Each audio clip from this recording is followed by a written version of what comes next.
किसी गांव में दो गहरे दोस्त रहते थे, जिनके नाम थे हरिया और सुखिया।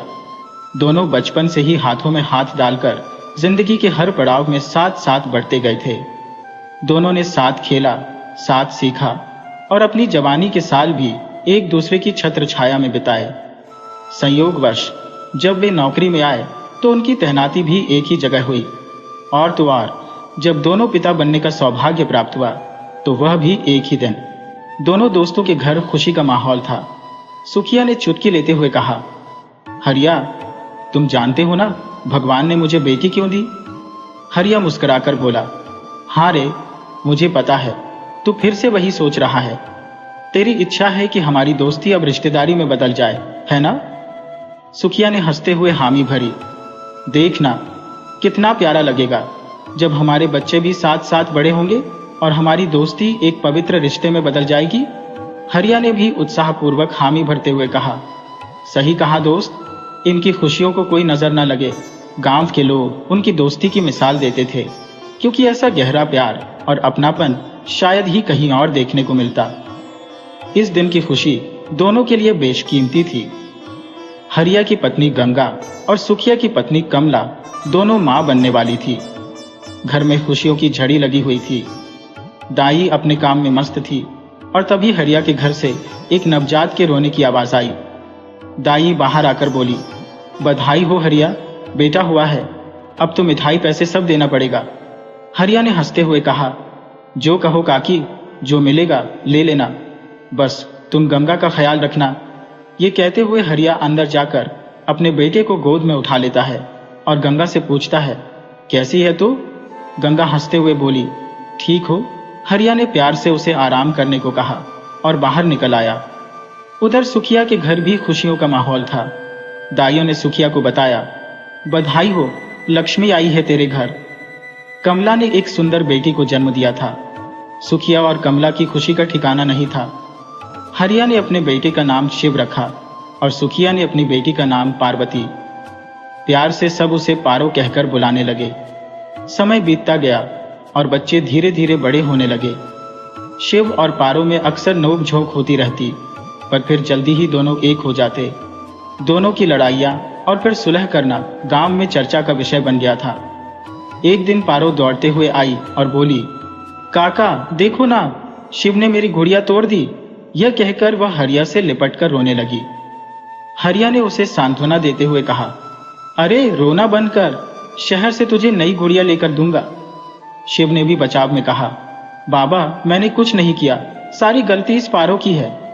पारो ने चिढ़ाते हुए कहा, काका इसकी बातों में मत आना, यह झूठ बोल रहा है। यह कहते हुए वह हंसते हंसते भाग गई। दोनों के झगड़े देखकर हरिया और सुखिया हंसी नहीं रोक पाए। समय के साथ शिव और पारो बड़े होते गए। गांव में एक ही स्कूल था जो 8वीं तक था और शहर भेजने की हिम्मत किसी में नहीं थी। पारो अब अपनी मां कमला के घर के कामों में हाथ बटाने लगी थी, जबकि शिव अपने बाबा के साथ खेतों में मदद करता। धीरे धीरे पारो की सुंदरता की चर्चा गांव में होने लगी और शिव चुटकी लेते हुए कहता, अरे पगली, बहुत भाव खाती है। पारो मुस्कुराकर बोली, हाँ हाँ, मैं तो बस अपने बाबा के लिए खाना लेकर जा रही हूँ। ये कहते हुए वह चंचलता से भाग गई। जैसे जैसे वक्त बीतता गया, शिव और पारो की तकरार भी बढ़ती गई, पर उनकी नोकझोंक में एक मासूमियत थी जिसे देखकर गांव के लोग मुस्कुरा उठते। एक वक्त की बात है, जैसे बचपन में पारो एक नटखट, शरारती और चंचल लड़की थी, वैसे ही अपनी मासूमियत में बेहद खूबसूरत भी थी। दिन की तरह उजली और खिलखिलाती हुई पारो का रूप उसकी हरकतों से और निखर जाता था। इधर जैसे जैसे समय बीतता गया, शिवा एक गंभीर, समझदार और अपने परिवार से गहरे प्रेम रखने वाला लड़का बनता चला गया। दोनों ही परिवारों ने पारो और शिवा की शादी का मन बना लिया था। बस दोनों के 18 साल पूरे होने का इंतजार कर रहे थे। हरियाणा और सुखिया दोनों ही परिवार पारो और शिवा के भविष्य के सपने सजाने में लगे हुए थे। लेकिन इस बीच शिवा के मन में भी पारो के लिए अलग तरह का एहसास पनपने लगा था। जब भी वह पारो को देखता, उसका दिल तेजी से धड़कने लगता। एक दिन जब पारो उसे चिढ़ाते हुए भागी, शिवा ने आवाज लगाई, रुकना ये पारो।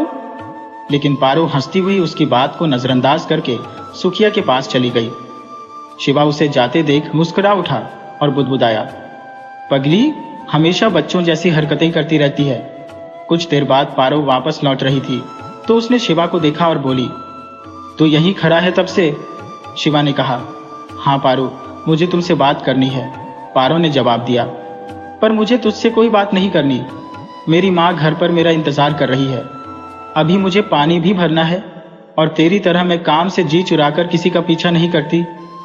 शिवा हंसते हुए बोला, अरे वाह, बातें बड़ी बनाने लगी है तो। तेरी असली मस्ती तो ये है कि घर जाकर रेडियो चलाकर गाना सुनेगी और अपनी बेसुरी आवाज में गाएगी। पारो गुस्से में बोली, मैं बेसुरी हूं? तूने मुझे बेसुरी कहा। शिवा मजाक में बोला, हाँ कहा बेसुरी। शिवा को पारो को छेड़ने में बड़ा मजा आ रहा था। गुस्से में पारो ने जमीन से एक बड़ी लकड़ी उठाई और शिवा को मारने दौड़ी।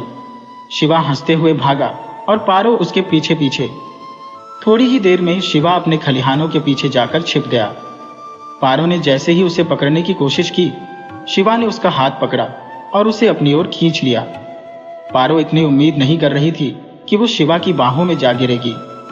शिवा और पारो की आंखें मिली और एक पल के लिए जैसे समय ठहर गया। दोनों ही चुप हो गए। एक अजीब सा एहसास दोनों के दिल में घर कर गया था।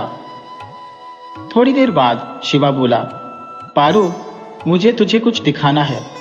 पारो ने हैरानी से पूछा, क्या दिखाना है? शिवा उसे उस पेड़ के पास ले गया जहां वे दोनों बचपन में खेला करते थे। शिवा बोला, आंखें बंद कर। पारो ने थोड़ा झिझकते हुए आंखें बंद कर ली। तभी उसने अपने कान के पास चूड़ियों की खनक सुनी।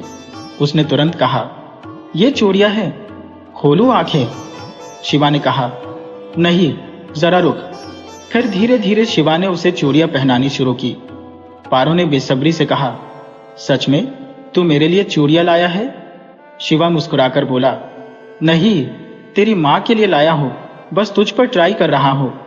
ये सुनते ही पारो थोड़ी उदास हो गई, लेकिन तभी शिवा हंसते हुए बोला, अरे पगली, तेरे लिए ही लाया हूं। पारो का चेहरा खिल उठा और वो शिवा से लिपट गई। शिवा उसे देखता रह गया। उसकी मासूमियत और वो बड़ी बड़ी काजल भरी आंखें किसी का भी दिल जीत सकती थी। दोनों की नजदीकियां धीरे धीरे बढ़ती जा रही थी, लेकिन गांव का जमींदार दुष्यंत, जो पहले ही पारो की सुंदरता का दीवाना हो चुका था, इन दोनों पर बुरी नजर रखे हुए था। कुछ दिनों बाद शिवा अपने पिता के खेतों में मदद करने के लिए चला गया। दूसरी ओर दुष्यंत ने अपनी चालें चलनी शुरू कर दी, क्योंकि उसे ये बिल्कुल भी बर्दाश्त नहीं था कि पारो जैसे किसी नाजुक और सुंदर लड़की के साथ कोई आम किसान का बेटा रिश्ता बनाए। उस स्कूल में भी अक्सर पारो का झगड़ा हो जाता था। तब तक वो अपने आसपास के हालातों को झेलने की हालत में नहीं थी, लेकिन अब उसकी उम्र 16 साल हो चुकी थी। इस उम्र में लड़के लड़कियों के बीच एक अजीब आकर्षण पैदा होने लगता है, और वही पारो, दुष्यंत और शिवा के साथ भी हो रहा था। पारो की सुंदरता ने दुष्यंत को अपने जाल में कैद कर लिया था।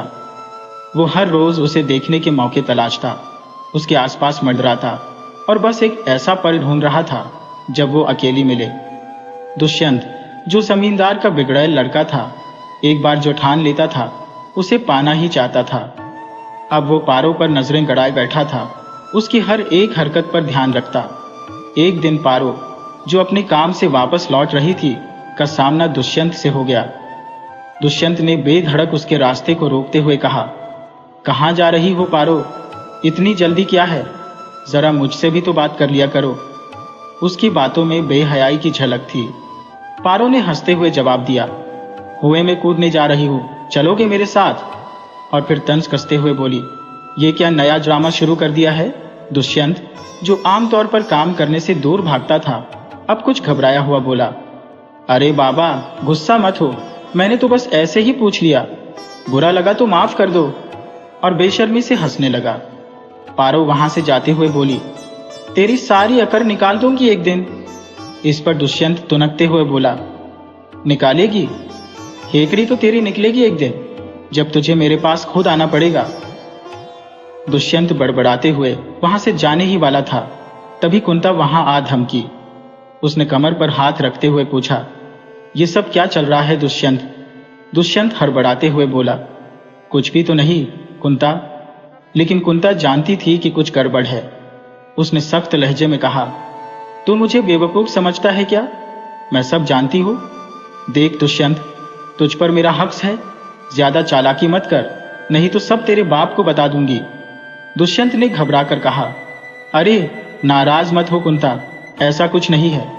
तू मेरी बहुत अच्छी दोस्त है, मैं तुझसे झूठ क्यों बोलूंगा? और जल्दी से वहां से निकल गया। दुष्यंत के पिता वीरपाल और कुंता के पिता राम भरत सागवान की लकड़ी का कारोबार करते थे, जिसमें दोनों बराबर के हिस्सेदार थे। लेकिन कुंता के पिता के पास वीरपाल से ज्यादा संपत्ति थी, क्योंकि राम भरत की पत्नी जानकी अपने माता पिता की इकलौती संतान थी और उनकी संपत्ति भी राम भरत के पास आ गई थी। कुंता अपने घर की इकलौती संतान थी, जबकि दुष्यंत के 2 भाई और 1 बहन थे। बड़ा भाई विश्वजीत पढ़ाई में तेज था, लेकिन एक दुर्घटना में उसकी मौत हो गई थी, इसलिए दुष्यंत को शहर पढ़ने नहीं भेजा गया। उसकी बहन की शादी हो चुकी थी और अब दुष्यंत परिवार का इकलौता वारिस था। वीरपाल ने बचपन में ही कुंता और दुष्यंत का रिश्ता पक्का कर दिया था और कुंता अपने इस अधिकार का पूरा फायदा उठाती थी।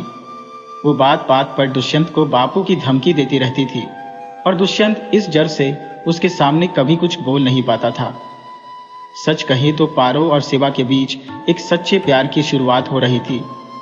कुंता, जो अपने पिता द्वारा तय किए गए रिश्ते को ही सच्चा प्यार मान बैठी थी, दुष्यंत से अपनापन महसूस कर रही थी, लेकिन दुष्यंत सिर्फ दिखावे के लिए उसे अपना रहा था। वो कुंता को पुचकार कर चलता बना, जबकि कुंता गुस्से में बड़बड़ाते हुए अपने घर चली गई। रास्ते में चलते चलते अचानक उसका संतुलन बिगड़ गया और वो गिरने वाली थी, लेकिन शिवा ने उसे संभाल लिया। शिवा के स्पर्श ने कुंता के दिल में कुछ अजीब सी लहरें पैदा कर दी। उसकी धड़कनें तेज हो गईं, मानो कोई नई अनुभूति जाग उठी हो। शिवा ने चिंतित होकर पूछा, कुंता, तुम ठीक हो? कहीं चोट तो नहीं लगी? उसकी आवाज से कुंता अचानक होश में आई और बोली, नहीं नहीं, मैं ठीक हूं। लेकिन जब तक शिवा उसकी नजरों से ओझल नहीं हुआ, वो उसे देखती ही रही। उसे महसूस हुआ जैसे उसके मन में कुछ नया पनप रहा हो। उसने सोचा, ये कैसा एहसास है? ऐसा तो मुझे कभी दुष्यंत के साथ नहीं लगा। कुंता के मन में एक अजीब सी बेचैनी थी। शिवा से मिलने के बाद उसकी धड़कनें तेज हो गई थी और वो मन ही मन उसकी तरफ खींचने लगी थी। पर शिवा इन सब से बेखबर अपनी ही दुनिया में मग्न था और अपनी बांसुरी बजाने में खोया हुआ था। तभी उसका दोस्त केशव वहां आया और मजाकिया अंदाज में बोला, यार, तू तो पूरा मजनू बन गया है।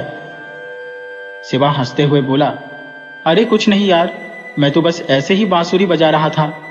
केशव ने गंभीरता से कहा, शिवा, एक बात कहनी थी, दुष्यंत पर नजर रखना। उसका बर्ताव सही नहीं लगता, वो हमेशा पारो के पीछे पड़ा रहता है।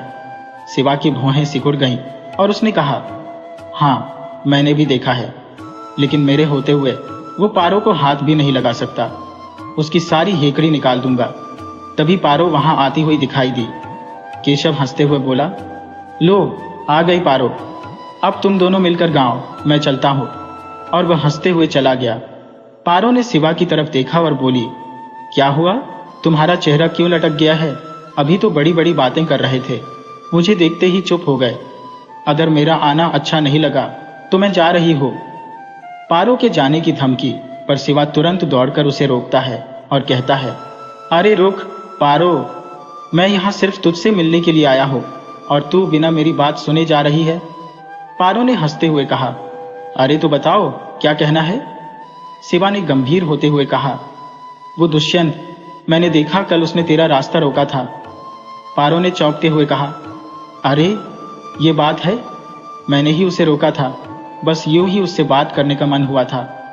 शिवा ने उसे टोकते हुए कहा, क्या कह रही है?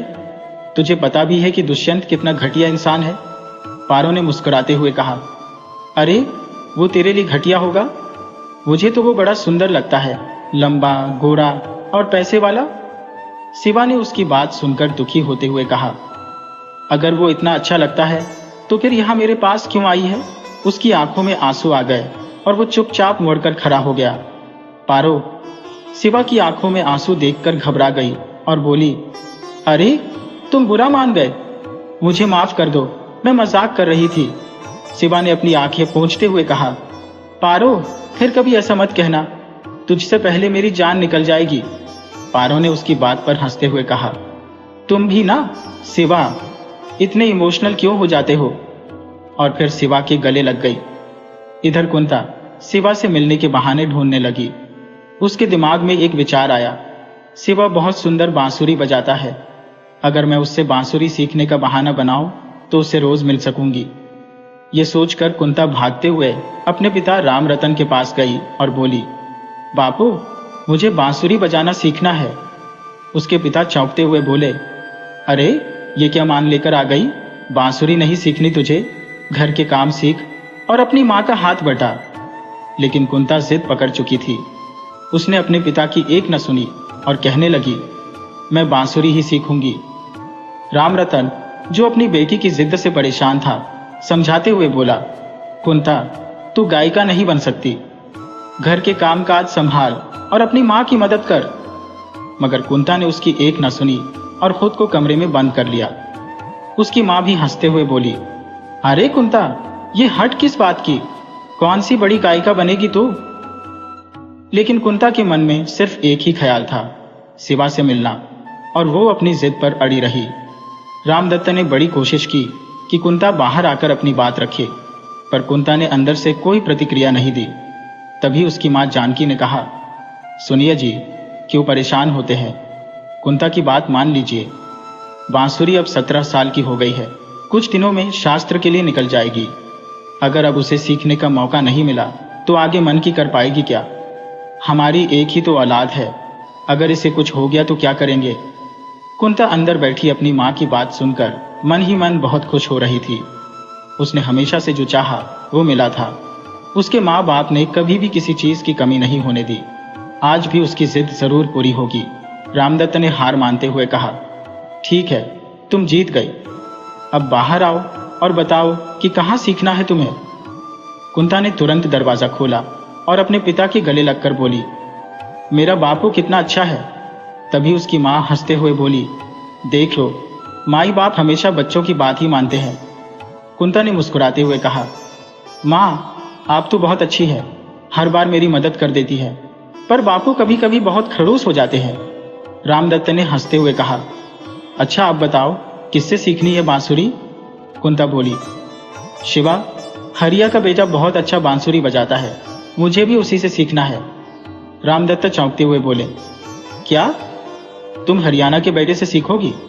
ये तो पागलपन है। जानकी भी ये सुनकर थोड़ा चिंता में आ गई और बोली, तुम्हें क्या लगता है गांव वाले क्या कहेंगे? कुंता हमारी इकलौती बेटी है, वीरपाल की अमानत है, मैं रामदत्त को क्या जवाब दूंगी? तभी वीरपाल उनके घर पर आ गया। उसने आते ही कहा, राम राम भाभी, क्या हो रहा है? कुंता क्यों इतनी परेशान लग रही है? रामदत्त ने सारी बातें वीरपाल को बता दी। वीरपाल ने सुना और फिर बोला, अरे बस, इतनी सी बात पर इतना हंगामा। सीखने दो कुंता को बांसुरी, और उसे सिखाने के लिए शिवा को घर के अंदर बुला लो, ताकि किसी को कुछ कहने का मौका न मिले। रामदत्त ने भी सहमति में सिर हिलाया और कहा, हाँ, ये ठीक रहेगा। कुंता ने खुशी से वीरपाल का धन्यवाद किया। उसे पता था कि घर के अंदर रहकर वो ज्यादा से ज्यादा समय शिवा के साथ बिता सकेगी। फिर रामदत्त ने दबाव डालकर शिवा को मना लिया कि वो कुंता को बांसुरी सिखाने आए। शिवा कुंता को सिखाने लगा, लेकिन कुंता बांसुरी सीखने के बजाय बस शिवा को देखती रहती। शिवा ने एक दिन तंग आकर कहा, कुंता, तुम्हारा ध्यान कहाँ है? अगर ऐसे ही करती रहोगी तो मैं कल से नहीं आऊंगा सिखाने। कुंता ने माफी मांगते हुए कहा, गलती हो गई। अच्छा फिर से बताओ कि बांसुरी कैसे पकड़नी है। असल में कुंता को बस बहाना चाहिए था शिवा के करीब रहने का। उसका दिल शिवा के लिए दीवाना हो चुका था, और ये बात धीरे धीरे वीरपाल के ध्यान में भी आ गई।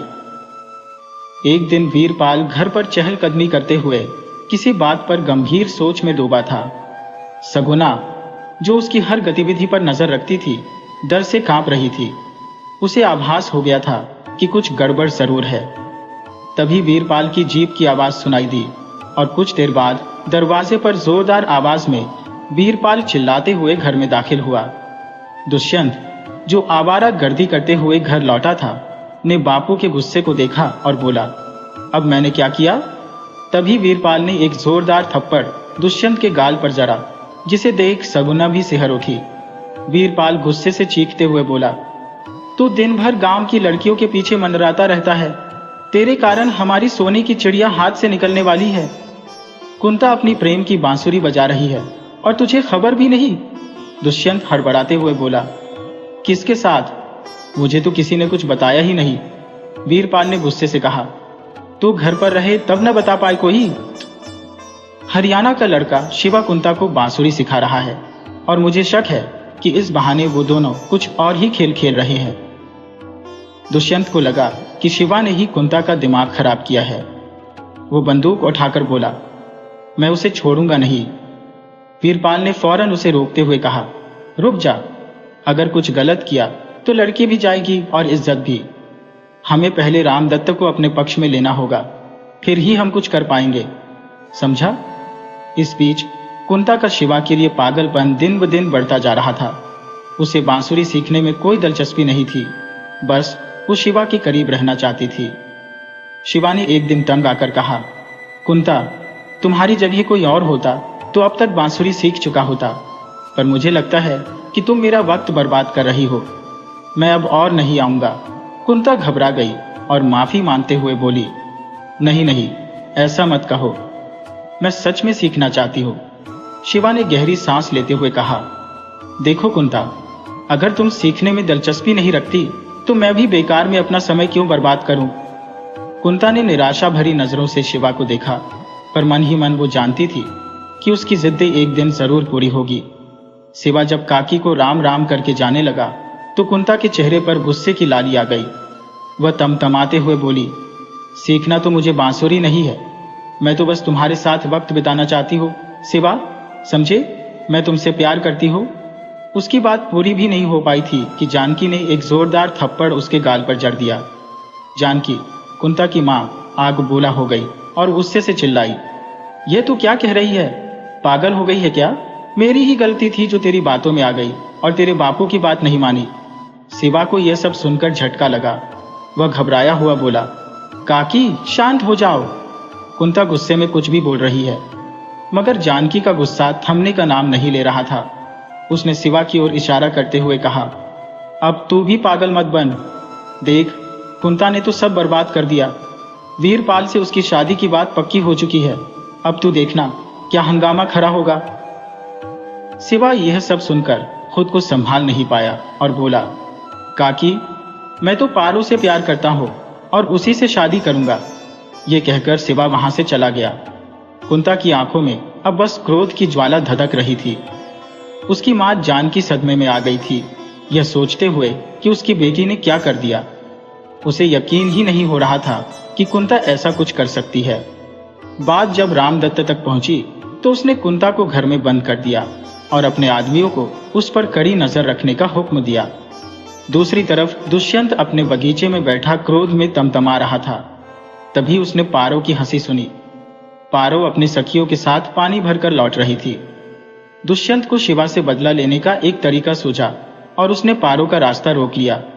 पारो गुस्से में बोली, ये क्या बदतमीजी है दुष्यंत, रास्ता छोड़ दे, नहीं तो अच्छा नहीं होगा। लेकिन दुष्यंत ने उसे पकड़ लिया और बगीचे की तरफ खींचने लगा। पारो ने विरोध किया, छोड़ मुझे दुष्यंत, तू बहुत बड़ी गलती कर रहा है। दुष्यंत ने ठान लिया था कि वह पारो को सबक सिखाकर रहेगा, लेकिन जैसे ही पारो ने अपने भाई केशव की मदद की पुकार लगाई, केशव दौड़ते हुए आ पहुंचा। वह दुष्यंत से भिड़ गया और दोनों के बीच जोरदार हाथापाई शुरू हो गई। आखिरकार दुष्यंत हार मान गया और माफी मांगते हुए बोला, मुझसे गलती हो गई, अब कभी पारो की तरफ नजर भी नहीं उठाऊंगा।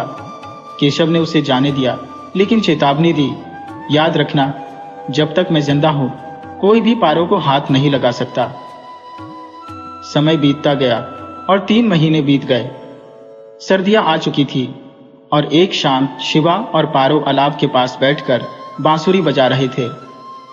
तभी पेड़ों के पीछे से एक साया निकला। वह कुंता थी। शिवा ने उसे देखा और सख्ती से कहा, कुंता, यहां से चली जाओ। मैं तुम्हें पहले ही बता चुका हूं कि मैं सिर्फ पारो से प्यार करता हूं। लेकिन कुंता ने उसकी बात अनसुनी कर दी।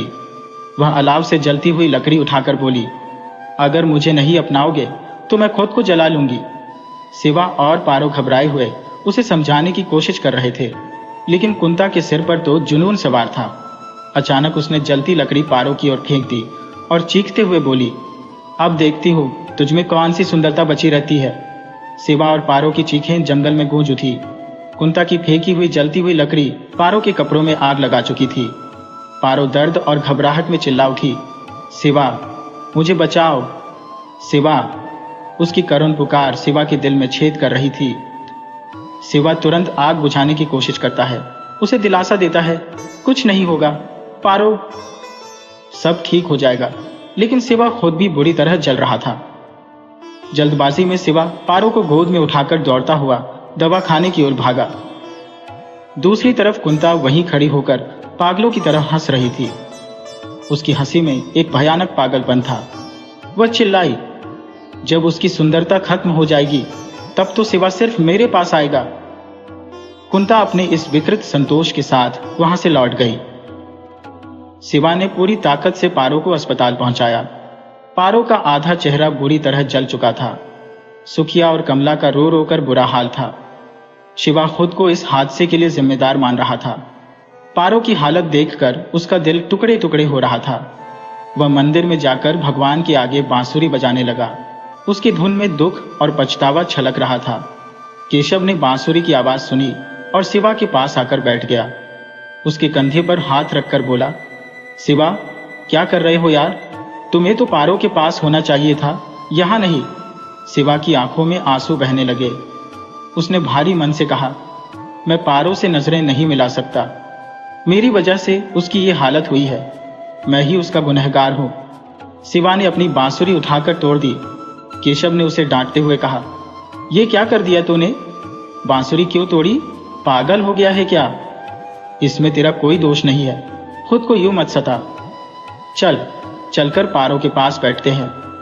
दोनों दवा खाने पहुंचे, जहां पारो दवा के असर से सोई हुई थी।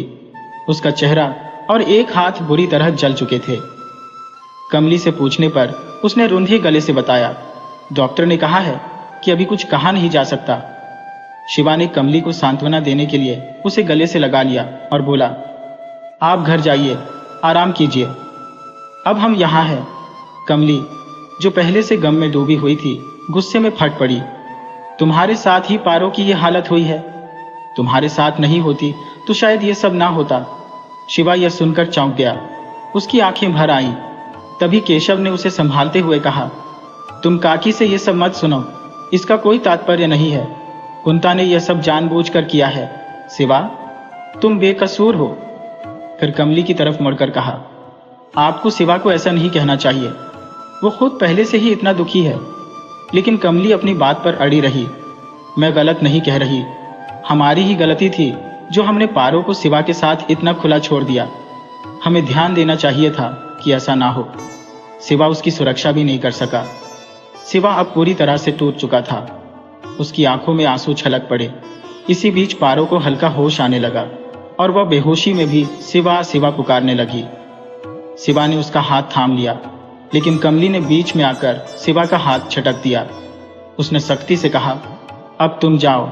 शिवा, तुम्हारी वजह से मेरी बेटी को और कोई तकलीफ नहीं होनी चाहिए। शिवा ने निराश होकर कहा, आप ऐसा क्यों कह रही हो काकी? मैं पारो से प्यार करता हूं, उसे ऐसे छोड़कर नहीं जा सकता। कमली ने गुस्से में कहा, जाओ यहां से, जाओ, मुझे नहीं चाहिए कि तुम और कोई मुसीबत लेकर आओ। जाओ शिवा। केशव ने मौके की नजाकत समझी और शिवा का हाथ पकड़कर उसे बाहर ले गया। शिवा ने रास्ते में बोझिल आवाज में कहा, शायद काकी सही कह रही है, मुझे पारो से दूर ही रहना चाहिए। सब कुछ मेरी वजह से हुआ है। केशव ने उसे समझाते हुए कहा, ऐसी बातें मत कर शिवा। माँ का दिल अपनी औलाद की तकलीफ देख नहीं पाता। थोड़ा वक्त लगेगा पर सब ठीक हो जाएगा। शिवा घर आकर गुमसुम बैठा रहा। गंगा और हरिया लाख कोशिश करते रहे, लेकिन उसने खाना नहीं खाया। आखिरकार हरिया ने पारो का वास्ता देकर उसे थोड़ा खाना खाने पर मजबूर किया। गंगा ने झुंझलाते हुए कहा, पारो की वजह से ही ये सब हुआ। अगर कुंता ने जलती लकड़ी शिवा पर फेंक दी होती तो क्या होता? शिवा गुस्से में बोला, माँ क्या कह रही हो तुम? पारो की कोई गलती नहीं है, गंगा ने तेज स्वर में कहा। गलती पारो की ही है, उसकी वजह से कुंता ने यह सब किया। अब तुझे किसी और लड़की से मिलने की कोई जरूरत नहीं है, शिवा निराश होकर बोला। तुम पागल हो गई हो मां, पारो मासूम है, वो पहले ही कितना कष्ट झेल रही है। फिर वह खाना छोड़कर उठ गया और बाहर चला गया। रामदत्त और वीरपाल ने पूरे परिवार को धमका रखा था कि अगर किसी ने पुलिस की तरफ रुख किया तो उनके बच्चों की सलामती की गारंटी नहीं होगी। इस वजह से पारो के घर वाले अपनी जान के साथ साथ अपनी इज्जत और बच्चों की सुरक्षा को लेकर डरे सहमे बैठे थे। हालांकि पारो के जख्म धीरे धीरे भरने लगे थे। शिवा जब भी मौका मिलता चोरी छुपे पारो से मिलने आता था। उसके जले हुए चेहरे को देखकर शिवा की आंखों में आंसू छलक जाते थे, मगर वो हमेशा बड़ी सफाई से अपने जज्बात छिपा लेता था। पारो उसकी आंखों में पानी देखकर कहती, शिव तुम रो रहे हो? शिव झट से कहता, अरे कुछ नहीं, बाहर हवा तेज चल रही थी, आंख में कुछ चला गया शायद। तू आराम कर, 1-2 दिन में डॉक्टर साहब छुट्टी देने वाले हैं। शिवा उसे समझाता कि सब ठीक हो जाएगा, मगर उसके भीतर का दर्द पारो का चेहरा देखकर और गहरा हो जाता था। पारो ने भी उसे दिलासा दिया, माई बहुत नाराज है तुझसे, पर देखना मैं मना लूंगी, बस एक बार मैं ठीक हो जाऊं। माँ ज्यादा दिन मुझसे गुस्सा नहीं रह सकती। इन 3 दिनों के भीतर पारो की हालत थोड़ी सुधर गई थी और उसे अस्पताल से छुट्टी मिल गई। घर पहुंचने पर उसकी सहेलियां मिलने आई, हालचाल पूछने लगी। नीरा ने शिव से कहा, पारो कल आईने में अपना चेहरा देखने के लिए कह रही थी। हालांकि उसकी मां ने घर के सारे आईने तोड़ दिए हैं ताकि वो अपना चेहरा न देख सके, लेकिन ये कब तक चलेगा? एक ना एक दिन पारो को अपनी हकीकत का सामना करना ही पड़ेगा। पारो की मां कमली ने उसकी इस जिद को टालने के लिए सारे आईने घर से हटा दिए थे, लेकिन एक दिन पारो ने नए बर्तनों में रखे पीतल के थाल में अपना चेहरा देखा। उसकी जोर से चीख निकल गई। कमली दौड़कर आई, लेकिन तब तक पारो बेहोश हो चुकी थी। जमीन पर गिरे थाल से कमली समझ गई कि उसकी बेटी ने अपना सच देख लिया है। पारो होश में आई तो अपने जले हुए चेहरे को देखकर फूट फूट कर रोने लगी।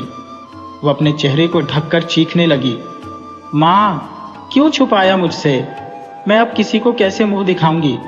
सुखिया पारो को चुप कराने की कोशिश कर रहा था, पर पारो ने अब खुद को शिवा से दूर करना शुरू कर दिया था।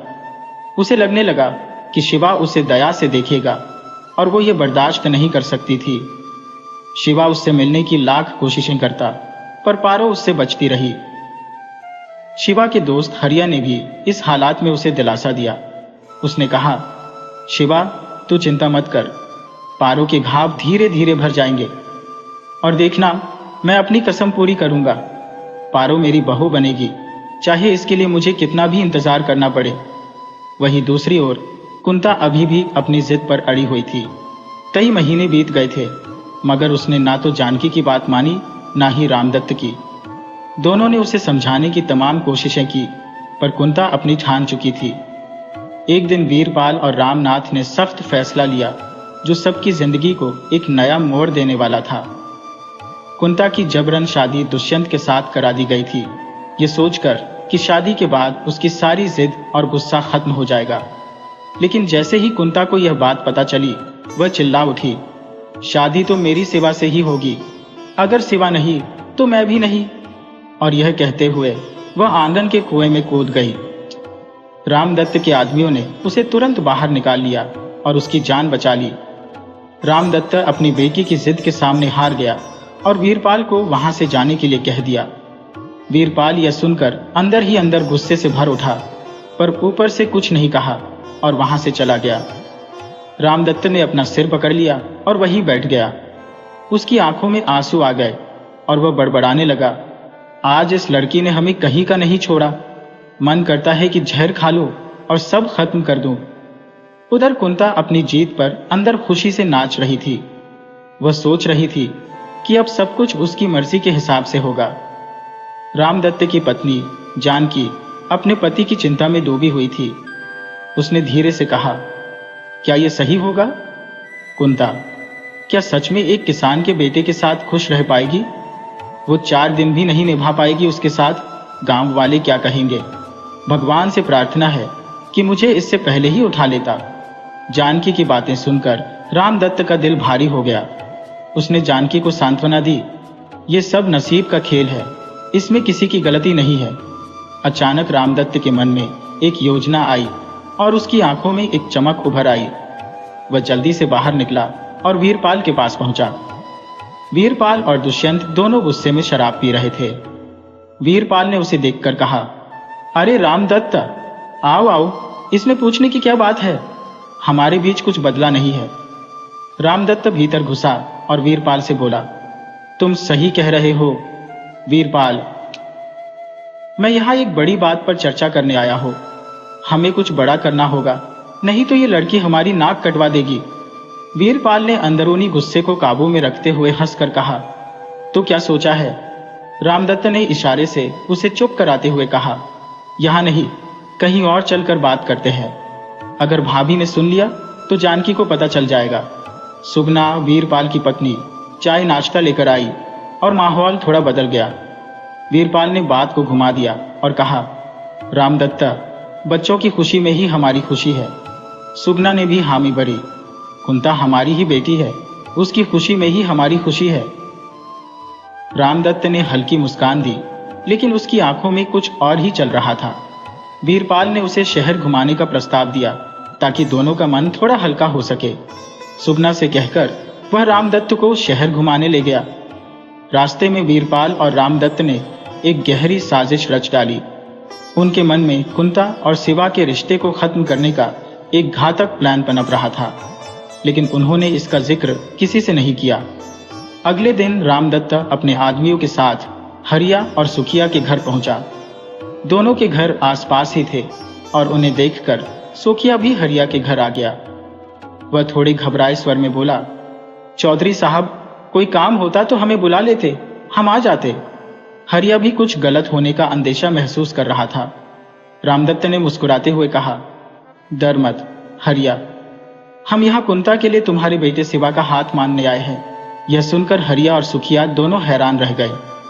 हरिया बोला, चौधरी साहब, ये क्या कह रहे हो आप? शिवा और पारो का विवाह तय हो चुका है। रामदत्त ने धीरे से जवाब दिया, वो सब अब बीती बात है। कुंता ने शिवा को चुना है और अब वही होगा जो वो चाहेगी। मैं अब अपने वचन से पीछे नहीं हट सकता। चौधरी साहब, शिवा और पारो दोनों एक दूसरे से बेपनाह मोहब्बत करते हैं। शिवा की शादी कुंता से कराने का कोई सवाल ही नहीं उठता। मैं जानता हूं कि आप बहुत कुछ सह चुके हैं, पर इस फैसले के लिए मुझसे माफी मांगने की कोई जरूरत नहीं। आपकी बेटी ने मेरी बेटी का चेहरा खराब कर दिया है। अब कौन मेरी मासूम बच्ची से शादी करेगा? सुखिया, जो अब तक खामोश था, चौधरी साहब से मिन्नतें करते हुए बोला, मेरी बेटी पर रहम कीजिए। देखिए, शिवा के बिना वो एक मुरझाए हुए फूल की तरह हो गई है। उसे दया की नहीं, प्यार की जरूरत है। आपकी बेटी को तो ढेरों लड़के मिल जाएंगे, लेकिन मेरी बेटी का क्या होगा? इतने में कमली और सीवर जान भी वहां आ गए। बात साफ हो चुकी थी कि रामदत्त अपनी बेटी कुंता के लिए शिवा का हाथ मांगने आया था।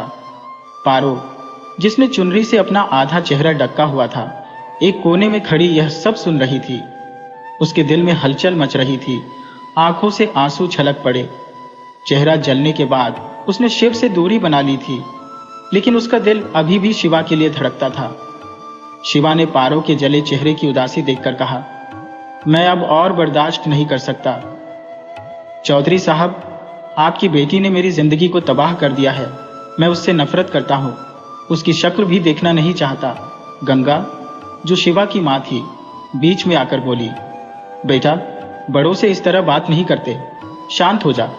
रानी ने आगे बढ़कर गंगा के सामने हाथ जोड़ते हुए कहा, देखिए गंगा बहन, मेरी बेटी मर जाएगी, उसकी जिंदगी अब आपके हाथों में है। गंगा की चुप्पी कमली को खटक गई। वो पारो का हाथ पकड़कर उसे घर ले आई। कमली शिव से नाराज थी, लेकिन दिल ही दिल में उस शिव को अपने दामाद के रूप में ही देखना चाहती थी। उसे पता था कि अब कोई उसकी जली हुई बेटी से शादी करने वाला नहीं था। गंगा की चुप्पी ने उसके मन में एक अनजाना डर बैठा दिया था। कमली ने अपने दिल की भड़ास निकालते हुए कहा, पारो के बापू, मुझे पता था कि गंगा के मन में लालच आ जाएगा। आखिर पैसे वालों का रिश्ता है। दूसरी ओर पारो, जो अब तक सब कुछ खामोशी से सह रही थी, अंदर से बुरी तरह टूट चुकी थी। हरिया की ओर से मिली मना करने की खबर ने रामदत्त को और भी आग बबूला कर दिया। उसने कसम खाई कि वो इस फैसले को किसी भी कीमत पर नहीं मानने वाला। हरिया, ये तुम्हारा आखिरी फैसला है? रामदत्त ने गंभीरता से पूछा। हरिया ने मजबूती से जवाब दिया, हाँ चौधरी साहब, ये मेरा आखिरी फैसला है और मैं मरते दम तक इससे पीछे नहीं हटूंगा। रामदत्त बुरी तरह गुस्से में वहां से चला गया। हरिया को मालूम था कि रामदत्त कुछ खुराफात जरूर करेगा। सुखिया के दिल में भी यही डर समा गया था। उसे अब अपनी बेटी की फिक्र होने लगी। सुखिया, क्या हुआ? तुम कुछ ज्यादा ही खोए खोए लग रहे हो। हरिया ने चिंता जताई। मुझे भी डर लग रहा है, सुखिया ने गहरी सांस लेते हुए कहा। तू चिंता मत कर, मैं पारो को बहन मानता हूं और कोई भी उसे नुकसान पहुंचाने की हिम्मत करेगा तो मैं उसे बख्शूंगा नहीं। हरिया ने उसे दिलासा दिया।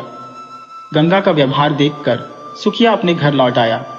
चारपाई पर लेटकर उसने आसमान की ओर देखा और भगवान से प्रार्थना की, हे भगवान, मेरी बिटिया की खुशियां लौटा दो।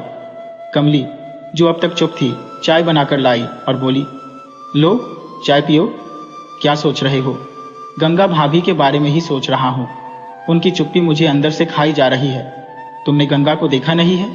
चौधरी की बातों पर उसने एक बार भी विरोध नहीं किया, उल्टा शिव को शांत करने लगी और केसर को भी भगा दिया। वो यह सब ठीक नहीं कर रही है। गंगा तो शिव की वजह से ही हमारी बार बार बर्बादी से बची है।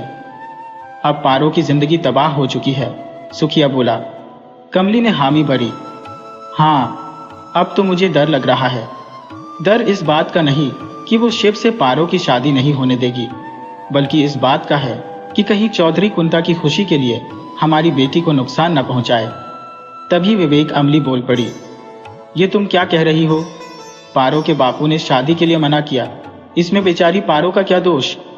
वो तो कुछ भी नहीं बोली। तुम यूं ही बेकार की चिंता कर रही हो, सुखिया थोड़े झल्लाते हुए बोला। कमली, तेरी मोटी बुद्धि में कोई बात घुसने वाली नहीं है। जा अपना काम देख। पारो कहाँ है? कमली ने कहा। रोते रोते सो गई है मेरी बिटिया अपने कमरे में। सुखिया ने राहत की सांस ली। अच्छा है, सो गई, उठेगी तो उसका मन हल्का हो जाएगा। मैं खेतों की ओर जा रहा हूं, घर अच्छे से बंद कर लेना और पारो को बाहर मत निकलने देना। इतना कहकर सुखिया खेतों की ओर निकल गया। दूसरी ओर हरिया और गंगा के बीच गुस्से से भरी बहस चल रही थी।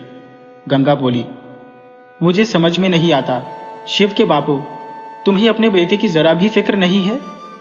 तुम्हारा दोस्त सुखिया क्या है जो तुम अपने बेटे की तुलना उससे कर रहे हो? वो सुखिया अपने बेटे की तरफ क्यों नहीं देखता? शिव गुस्से में अपनी मां से बोला, मां, ये क्या लगा रखा है? बिना कुछ समझे बुझे बोलती जा रही हो। अचानक काका और पारो से इतनी नफरत क्यों हो गई कि उन्हें घर से निकाल दिया? गंगा ने छिड़कर कहा, हाँ निकाल दिया। तुझे अपनी मां की भावनाओं की कोई परवाह नहीं है। जब देखो सुखिया और पारो के अलावा किसी का नाम जुबान पर नहीं लाते। कान खोलकर सुन ले, मैंने फैसला कर लिया है, तेरी शादी कहाँ होगी और किससे होगी? शिव ने भी ठान लिया तो तू भी सुन ले मां, मैं कुंता से हरगिज शादी नहीं करूंगा। हरिया ने गंगा की तरफ देखकर गुस्से में कहा, तूने सुना? शिव की शादी पर हमें कोई दबाव नहीं देना। अगर इसके लिए मुझे चौधरी की दुश्मनी भी झेलनी पड़ी तो सह लूंगा। गंगा झुंझलाते हुए बोली, ठीक है, तुम्हारी मर्जी, जो करना है करो, पर मेरी बात सुन लो, ये जिद कोई हल नहीं निकालेगी। शिव अपनी मां से हाथ जोड़कर बोला, मां, ये कैसी जिद पाल रखी है? मैं पारो से प्यार करता हूं और पारो के अलावा किसी और से शादी नहीं कर सकता। हरिया गुस्से में फट पड़ा। गंगा, तूने क्या कर रखा है? इस कुंता की जिद ने हमारे बेटे की जिंदगी बर्बाद कर दी। अगर उसे सच में प्यार होता तो वो खुद हट जाती रास्ते से, न कि किसी और की जिंदगी तबाह करती। शिव उसके साथ कभी खुश नहीं रहेगा और तुम इसे समझने की बजाय उसकी जिद को बढ़ावा दे रही हो। गंगा ने अपनी बात पर जोर देते हुए कहा, तुम लोग समझ क्यों नहीं रहे हो? कुंता इकलौती बेटी है चौधरी की।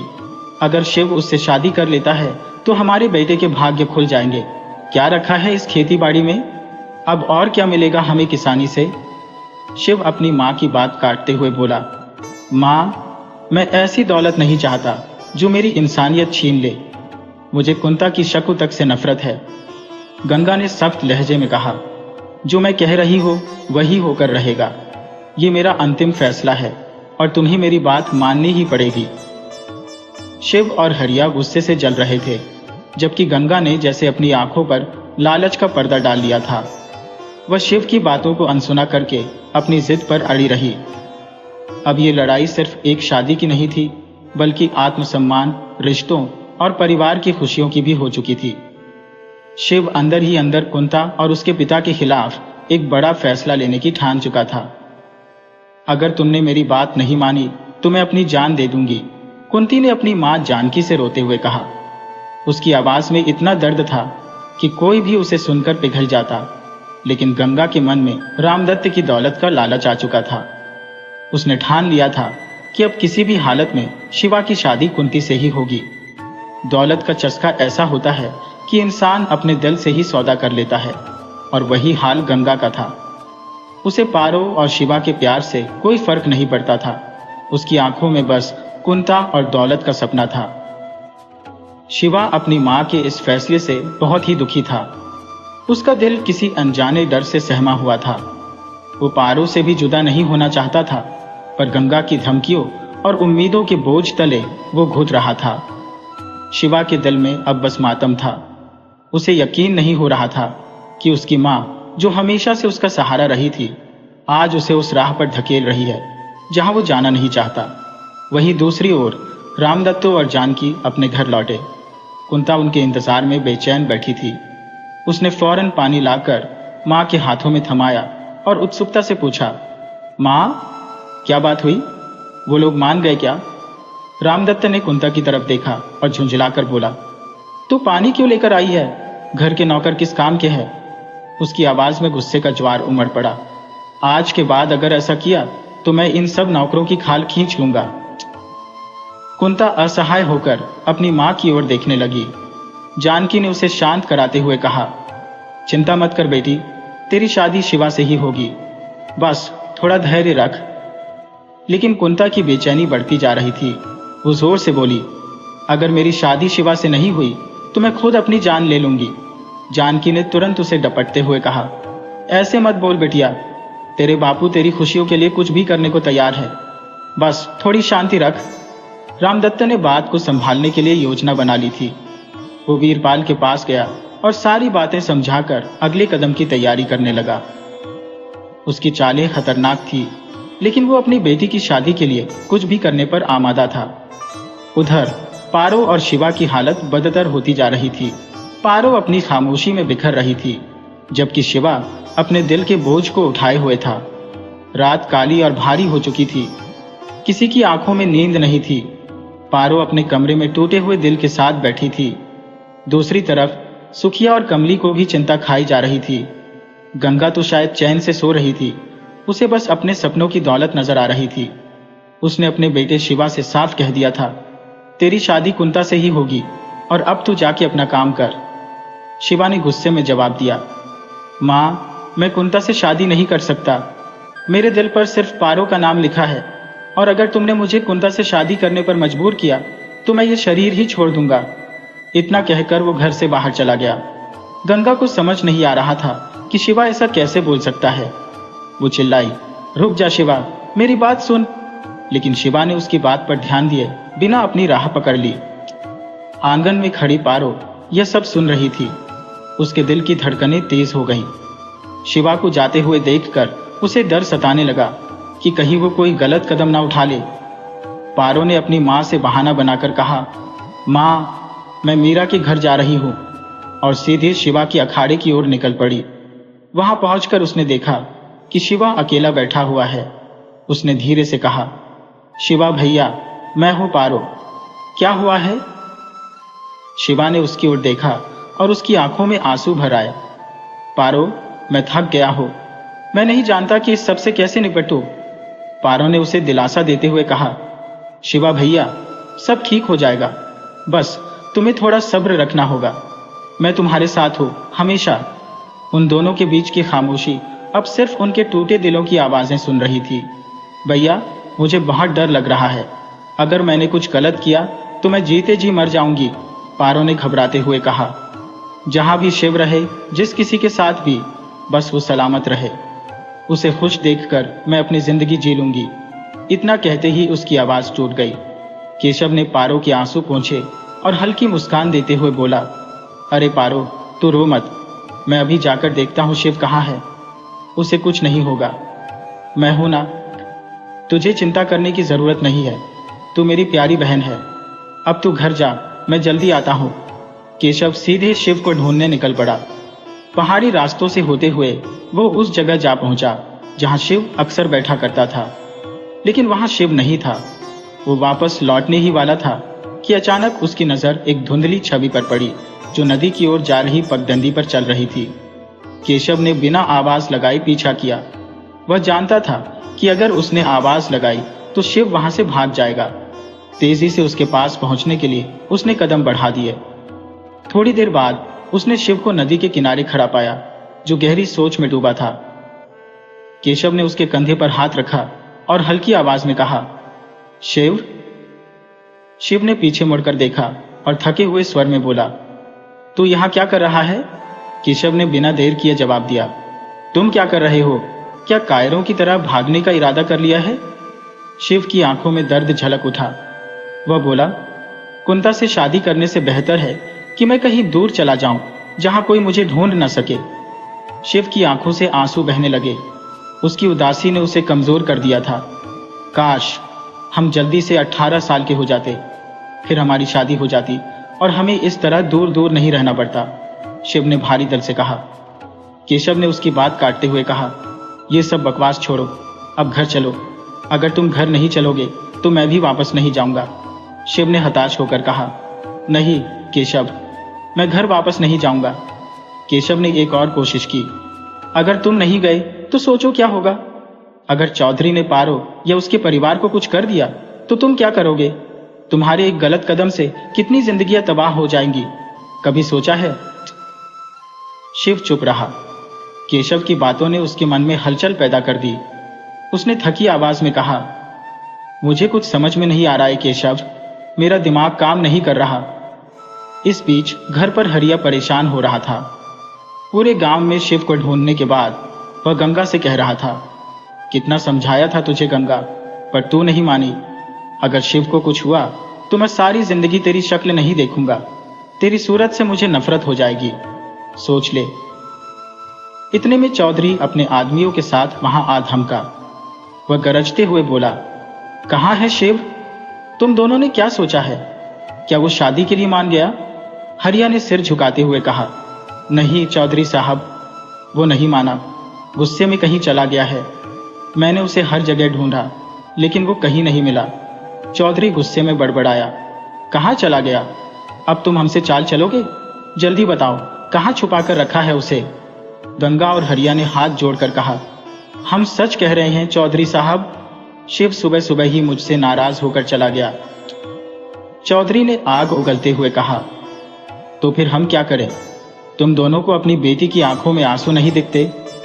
क्यों उन्हें दुखी कर रहे हो? गंगा फूट फूट कर रोने लगी।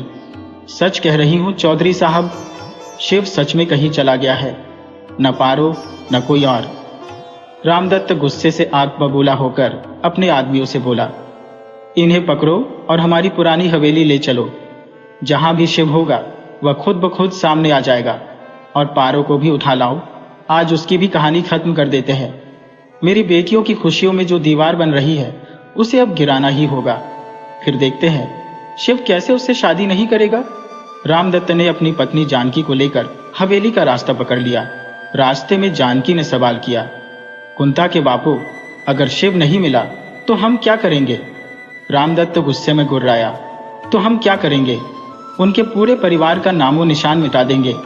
अगर कुंता का दिल टूट गया तो? जानकी अब पूरी तरह आश्वस्त हो चुकी थी कि चाहे कुछ भी हो जाए, रामदत्त अपनी बेटी की शादी शिव से करवाने के लिए किसी भी हद तक जा सकता है।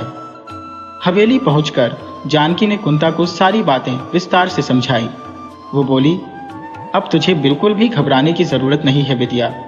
आज मुझे पूरा यकीन हो गया है कि तेरे बापू तेरे लिए कुछ भी करने को तैयार है। सब कुछ ठीक होगा जैसे हम चाहते हैं। रामदत्त ने भी मुस्कुराते हुए हामी भरी और कहा, बिल्कुल सही कहा तेरी माँ ने। अब तो तुझे कोई चिंता करने की जरूरत ही नहीं है। सब अच्छा होगा बिटिया। कुंता की आंखों में खुशी की चमक आ गई। वो अपने बापू से लिपट गई और बोली, बापू, आप सबसे अच्छे हो।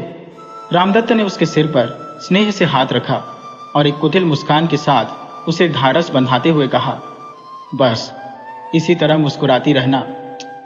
उधर हरियाणा और गंगा का खेल अलग ही चालों में उलझा हुआ था। चौधरी के आदमी हरियाणा को पकड़कर ले जाने लगे। हरियाणा ने बहुत कोशिश की खुद को छुड़ाने की, लेकिन चौधरी के आदमी उसे और गंगा को गाड़ी में ठूंस कर ले गए। उसी समय सुखिया के घर पर दो बदमाश घुस आए और पारो को जबरदस्ती बाहर खींचने लगे। कमली ने लाठी उठाकर उन बदमाशों का सामना किया। उसकी ममता उफान पर थी। उसने उन हट्टे कट्टे आदमियों से भिड़ने की कोशिश की, पर वो जानती थी कि अकेले वो उनका सामना नहीं कर पाएगी। फिर भी उसकी हिम्मत की दाद देनी पड़ी। वो पारो को बार बार चिल्लाते हुए कह रही थी, भाग जा बिटिया, यहां से भाग जा। पारो अपनी मां को छोड़कर भागने के लिए तैयार नहीं थी। नहीं मां, मैं आपको ऐसे छोड़कर नहीं जा सकती, उसने कहा। कमली ने उसे घूरते हुए कहा, भाग जा पारो, मुझे कुछ नहीं होगा, लेकिन अगर तुझे कुछ हो गया तो मैं कैसे जीऊंगी? भाग जा। पारो के पैर कांपने लगे। वो अपनी मां की बात मानने को मजबूर हो गई और भागने लगी, लेकिन इससे पहले ही बदमाशों ने कमली को भी पकड़ लिया। इसे भी ले चलो चौधरी साहब के पास, वो फैसला करेंगे इसका क्या करना है, उनमें से एक ने हुक्म दिया।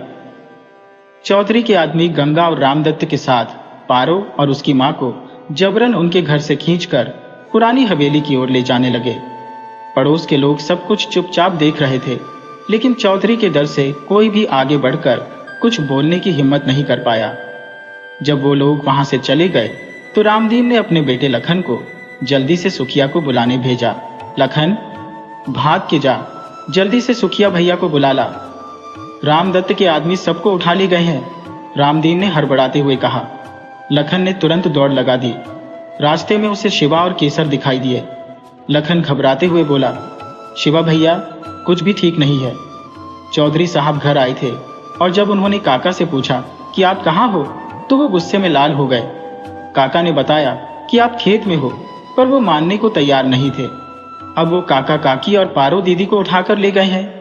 शिवा और केसर का चेहरा सफेद पड़ गया। दोनों के मुंह से एक साथ निकला, क्या?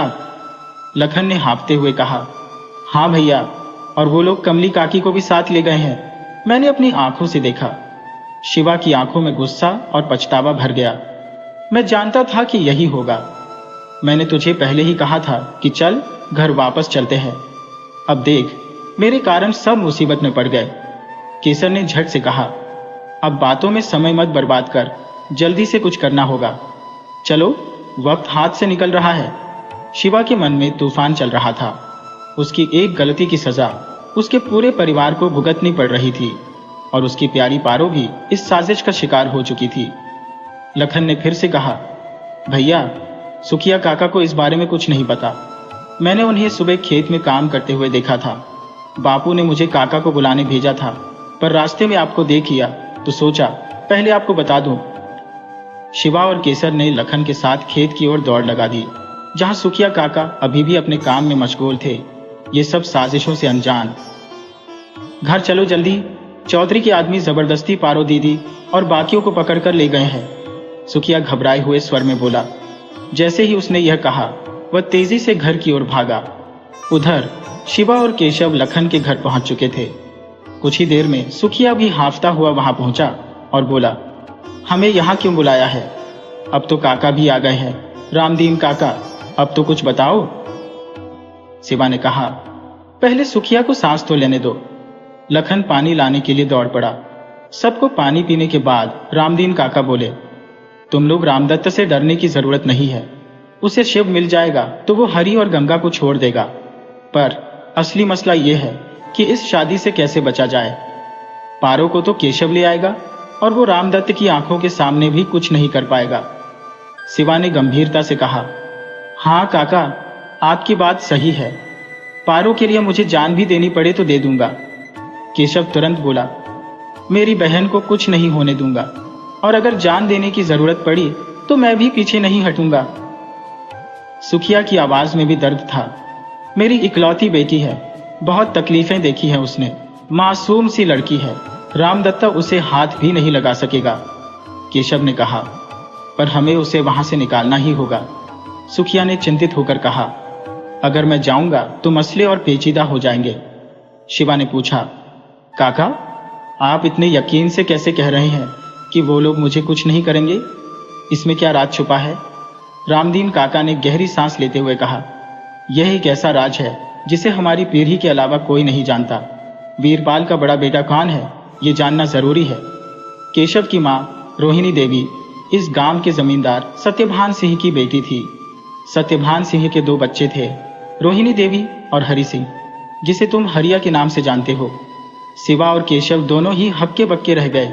दोनों एक साथ बोले, क्या? हाँ, तुम दोनों भाई हो? रामदीन काका बोले। शिवा, हरिया तुम्हारा मामा है, केशव ने गहरी आवाज में कहा। यह कैसे हो सकता है? मां ने कभी इसका जिक्र क्यों नहीं किया? रामदीन काका ने कहना शुरू किया। सत्यभान सिंह ने बड़े धूमधाम से अपनी बेटी रोहिणी देवी की शादी ठाकुर वीरपाल से की थी। वीरपाल के पिता नेत्रपाल का सागवान की लकड़ियों का बड़ा कारोबार था, लेकिन वीरपाल और उसके पिता चालाकी से उसे हड़पने की योजना बना रहे थे। सत्यभान सिंह नेक दिल थे, लेकिन वीरपाल और नेत्रपाल उतने ही लालची। उन्होंने धीरे धीरे सारा कारोबार अपने नाम कर लिया और हरि सिंह को हर नुकसान का जिम्मेदार ठहराते रहे। सत्यभान सिंह ने भी आखिरकार वीरपाल को हवेली में आने की अनुमति दे दी, और वही उनकी सबसे बड़ी भूल थी। एक बार जब सत्यभान सिंह बीमार थे और वीरपाल बाहर गए हुए थे, सत्यभान सिंह ने अपनी पूरी संपत्ति अपनी बेटी की पहली संतान और हरि सिंह की पहली संतान के नाम कर दी। यह सब तब हुआ जब तुम दोनों का जन्म भी नहीं हुआ था। वसीयत में लिखा था कि अगर तुम दोनों को कुछ हुआ तो पूरी संपत्ति अनाथ आश्रम को दे दी जाएगी। रामदीन काका ने गहरी आवाज में कहा, तुम्हें याद है कुछ समय पहले तुमने दुष्यंत को पकड़ा था? क्या तुम्हें लगा था कि वह डरकर चुप हो गया था? नहीं, उसे वीरपाल ने सच्चाई बताई होगी, और रामदत्त भी ऐसे ही शिवा से रिश्ता जोड़ने के लिए तैयार हुआ।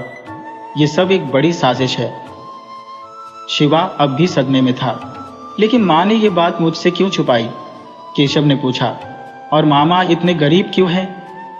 रामदीन काका ने आंखें मूंद ली और बोला, सब कुछ वीरपाल के कारण हुआ। जैसे ही उसे पता चला कि वसीयत बन चुकी है और सब कुछ उसके हाथ से निकल गया है, उसने रोहिणी पर अत्याचार करना शुरू कर दिया। हवेली में हर रोज शराब के नशे में धुत होकर तमाशे करने लगा। शिवा और केशव अब इस बात की गहराई समझ चुके थे कि क्यों उनकी जिंदगी इतने जाल में उलझी थी। हरि सिंह जब भी कुछ कहता, रोहिणी उसे रोक देती थी। वह अपने पति धर्म को चुपचाप निभाती रहती। सत्यभान सिंह ये सब सहन नहीं कर पाए और सदमे में इस दुनिया को छोड़ गए। पिता की मौत के बाद हरि सिंह से अपनी बहन पर हो रहा अत्याचार देखा नहीं जाता था। वीरपाल की तरफ से अत्याचार हद पार कर चुका था। एक दिन हरि सिंह ने वीरपाल से कहा, देखो, तुम सारी दौलत अपने पास रख लो, मुझे इससे कुछ लेना देना नहीं। मैं तुम्हारे आगे झुकने वाला नहीं हूं, लेकिन मेरी बहन रोहिणी को सताना बंद कर दो, उसे खुश रखना सीखो।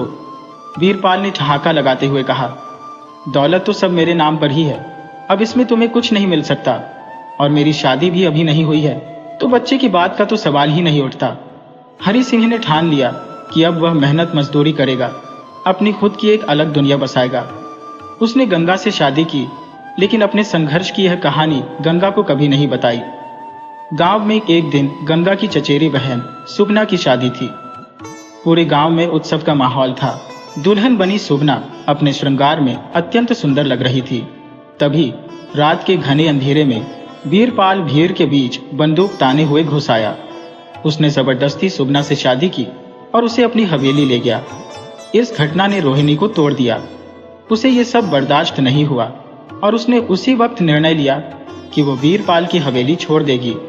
उसने वीरपाल से वादा किया कि वह कभी भी उसकी जिंदगी में दखल नहीं देगी और न ही उसके बेटे को इस घिनौनी सच्चाई के बारे में बताएगी। रामदीन ने हरि सिंह के पास जाकर उसे सारा हाल बताया और कहा, अब तुम्हारे ऊपर है कि तुम क्या करना चाहते हो। पारो की जान खतरे में है, कुछ ऐसा करो जिससे वो सुरक्षित रहे। शिवा और केशव तुरंत तैयार हो गए।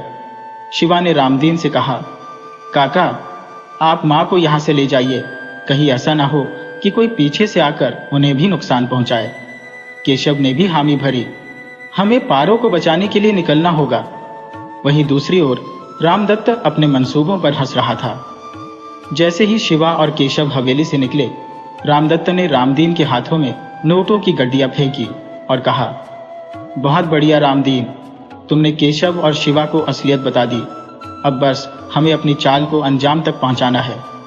रोहिणी देवी को हमारे कब्जे में लाना है और फिर कुंती और केशव की शादी करवा देनी है। हरि सिंह को इस कदर मजबूर कर दूंगा कि वह अपनी सारी संपत्ति कुंती के नाम कर दे। उसके बाद वीरपाल और उसका बेटा दुष्यंत सड़कों पर भीख मांगते फिरेंगे। मेरी बेटी सारी दौलत की अकेली मालकिन होगी।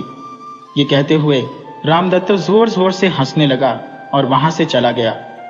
उधर सुखिया जैसे हीरो की तरह हवेली पहुंचा।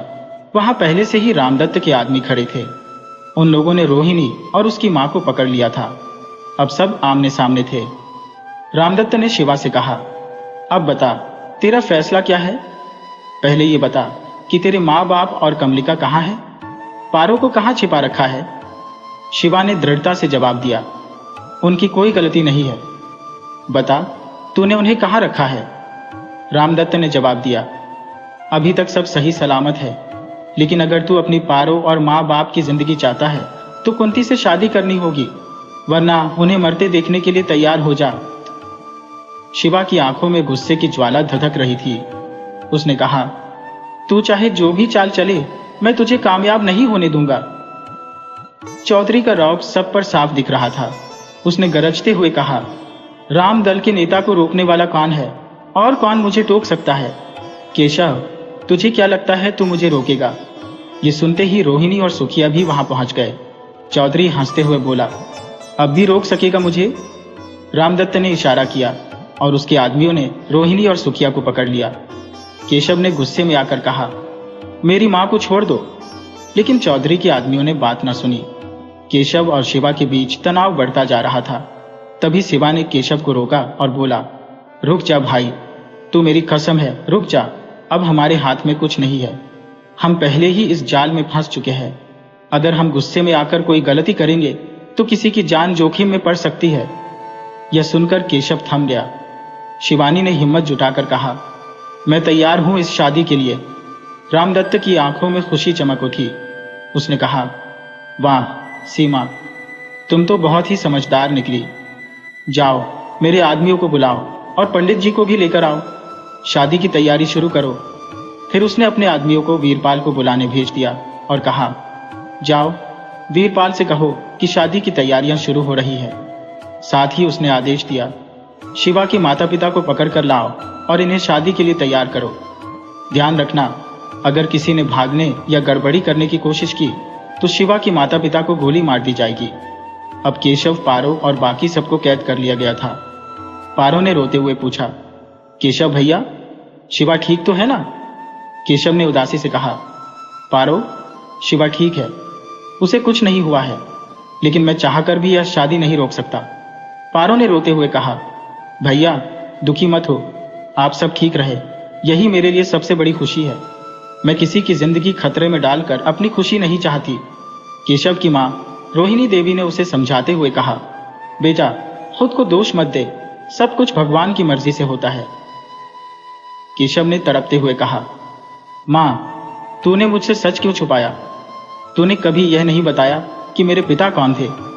रोहिणी ने गहरी सांस लेकर कहा, मैंने यह इसलिए छुपाया क्योंकि मैं चाहती थी कि तू इस सच्चाई से दूर रहे। तेरे पिता वीरपाल ने अपनी हवस और लालच में मुझे और तुझे बहुत तकलीफ दी। मैं नहीं चाहती थी कि तू भी उस जहरीली जिंदगी का हिस्सा बने।